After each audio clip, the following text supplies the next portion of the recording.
So let's see about inhibin as well as the androgens. What produces inhibin? Inhibin is produced by Sertoli cells.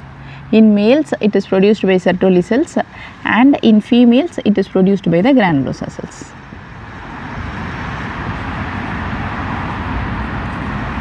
So what are the two types of inhibin? Two types of inhibin are inhibin A as well as inhibin B. Now what is the role of inhibin? Why is inhibin produced? The follicle stimulating hormone, or else the FSH, will be producing three hormones, A, I and S. A is the aromatase, I is the inhibin, and S is that it produces the sperm protection.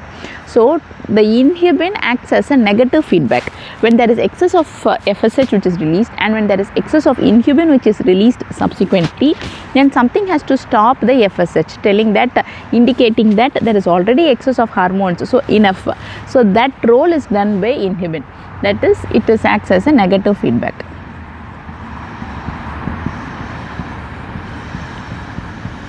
What do we know about quartz screen? Quartz screen is the screen where 4 components are tested for a Down syndrome. Here the component is inhibin A. Along with it, we also check HCG as well as estriol as well as alpha fetoprotein. Those which have H in it are increased, and the others are decreased. So this is, I didn't find it, someone else has done it. So this is the quartz screen. So let's see about androgens. What are androgens and what produces androgens? Androgens are produced by two important cells. In males, it is produced by Leydig cells. So what is Leydig cells? If this is the testis, and if these are the seminiferous tubules,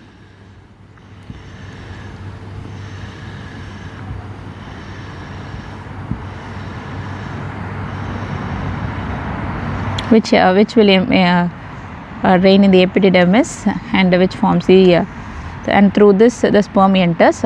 So on the other side, that is on the tissue, we have the Leydig cells. So these are the cells which will be producing the testosterone or the androgens. Testosterone is a type of androgen, or we can tell that for the group androgens, testosterone is the captain. And but what produces testosterone in females? In females, it is produced by the theca interna cells.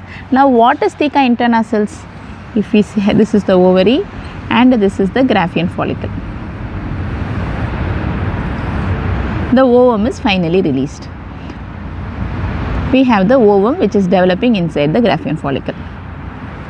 This inside the Graafian follicle, the outermost layer is the theca externa, and the innermost layer is the theca interna. This theca interna cells will be producing testosterone. So the androgens are produced by two important cells. One is the Leydig cells and the other is the theca interna cells.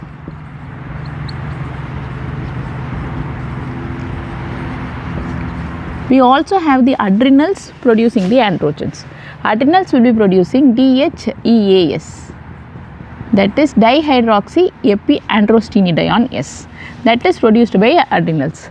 When in the periphery, the DHEAS is converted to testosterone in the peripheries. What do you mean by dihydrotestosterone? This is an important concept.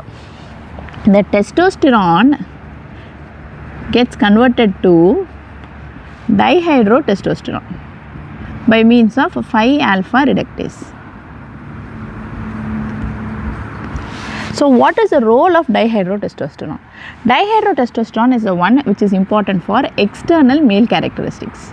Like what? Like the muscle that is built, and the androgenic alopecia, as well as the libido and the prostate growth. For all this, the dihydrotestosterone is essential. Now let's see what is finasteride. Finasteride is a drug which is used to treat benign prostatic hypertrophy as well as in androgenic alopecia. Why? Because finasteride will inhibit 5-alpha reductase. Reductase is inhibited by finasteride.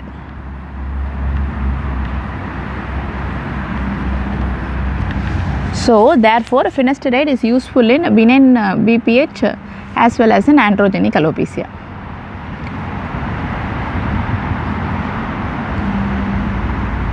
Because if 5-alpha reductase is inhibited, then dihydrotestosterone is not formed. Therefore, the alopecia will not happen as well as the prostate growth will not happen, and therefore it is useful. What happens in 5-alpha reductase deficiency? In 5-alpha reductase deficiency, the testosterone will not get converted to dihydrotestosterone. Therefore, the external male characteristics will not be present. It will be absent. So what happens if there is no external male characteristics? The child who is born as a male will be growing up as a female child, because there is no dihydrotestosterone.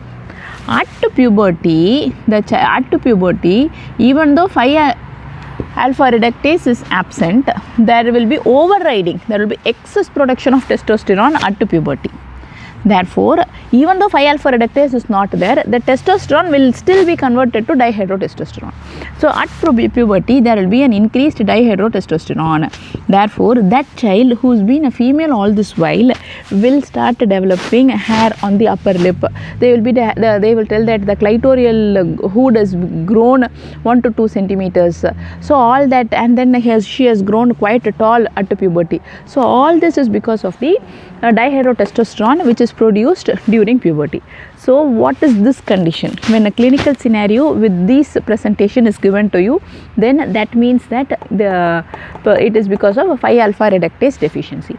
What happens in androgen insensitivity syndrome? It's quite simple. Here it's the other way around. So if you see here, they will be